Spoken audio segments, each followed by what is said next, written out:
طب بلاش حركي. ده هو انا بكلم مين؟ انا بكلم بنتي ورا الكاميرا. انا بسجل الفيديو ده مش عشان اعلان لمحتوى او عشان انا احمد رسمي الفاوندر بتاع المحتوى. برضه انا قلت ان انا ايه الفاوندر بتاع محتوى وكده عشان ايه يبقى حته برضه كسبنا حته. ما علينا، احنا دلوقتي بنتكلم على ايه؟ بنتكلم على موضوع الثانويه العامه.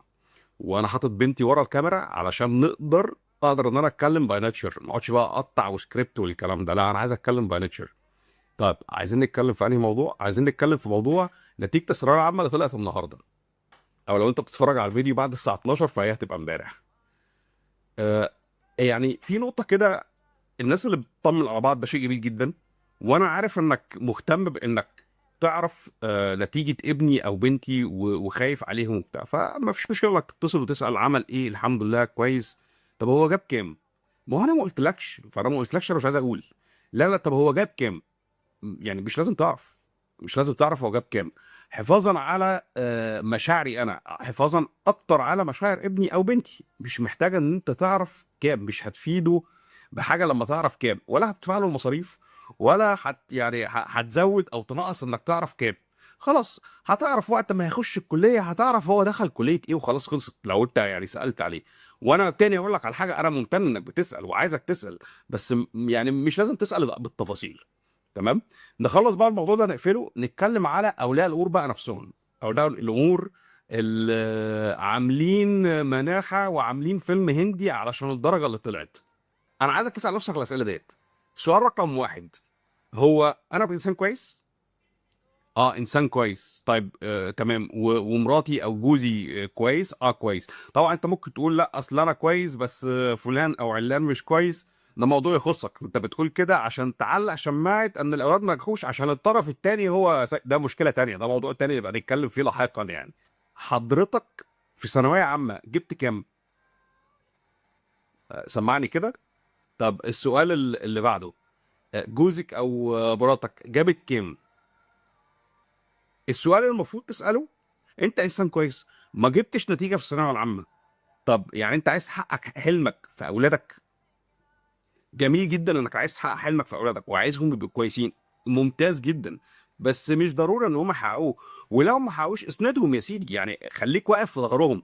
مش تقعد بقى تعمل مناحة وتبقى متضايق وزعلان ومكسوف من نفسك. مش هتقدم ولا هتأخر اللي انت بتعمله ده. هيأخر احتمال، يعني هيقدم لا، لكن هيأخر احتمال هيأخر.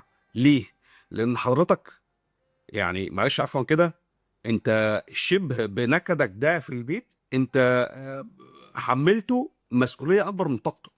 وكل واحد فينا، وانت عارف الكلام ده، انت نفسك عارف الكلام ده، كل واحد ليه مقدرة على التعلم وسرعة في التعلم.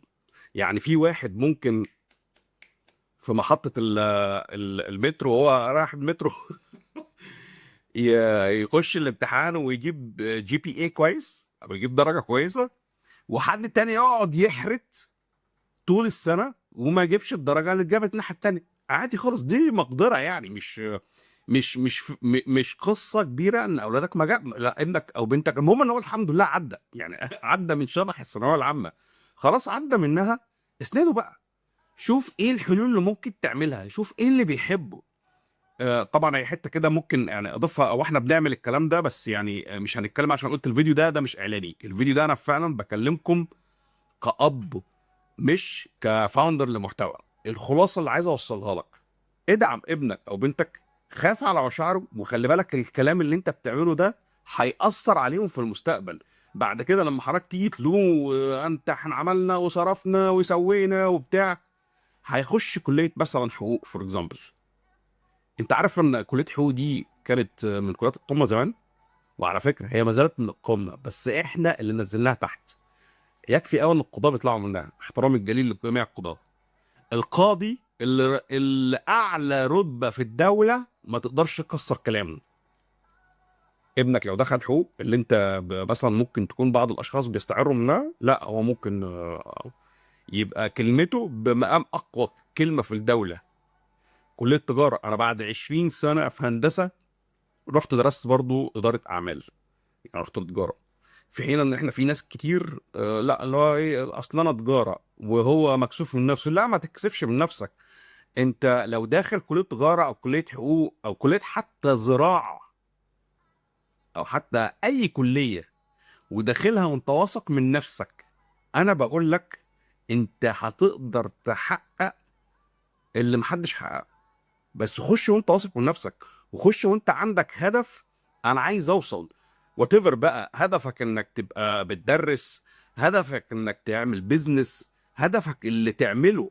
لان دلوقتي السوق مش سوق شهادات، السوق دلوقتي يا جماعة سوق بيرسونال براندنج، سوق بيع خدمات.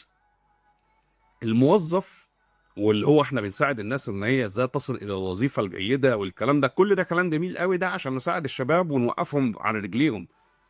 في ناس ما عندهمش امكانيات كتيره ان هم يشتغلوا في البيزنس الخاص.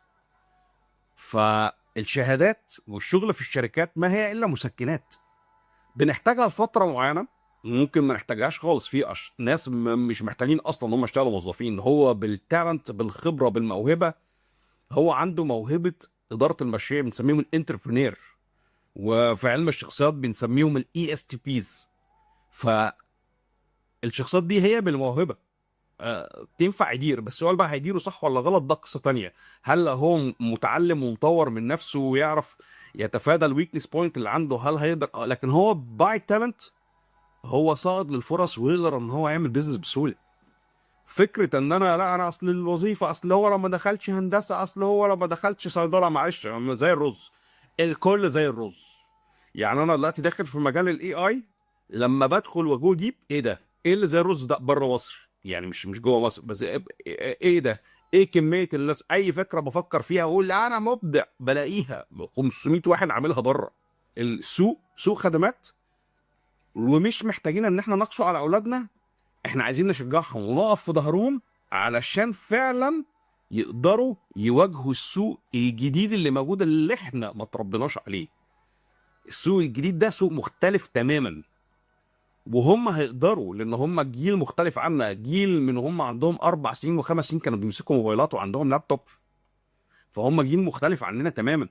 شجعوهم يا جماعه، اقفوا بظهرهم ايا كانت الدرجه كام، المهم ان هو الحمد لله عدى، ولو ما عداش جاب ماده ادعمه خليه يخلصها واستمر وكمل. ايه المشكله؟ هتخسر ايه يعني؟ يعني هتخسر ايه لما تدعم ابنك؟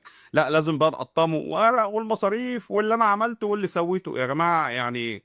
خلاص اللي فات مات، بص لقدام، بص لقدام. اتمنى تكون رسالتي وصلت، ولو عجبكم فعلا الفيديو شير ولايك وكومنت، وتابعونا على جميع منصات السوشيال ميديا. المحتوى هتلاقونا موجودين، وهتلاقونا بنقدم خدمات بتفيدكم وتفيد اولادكم.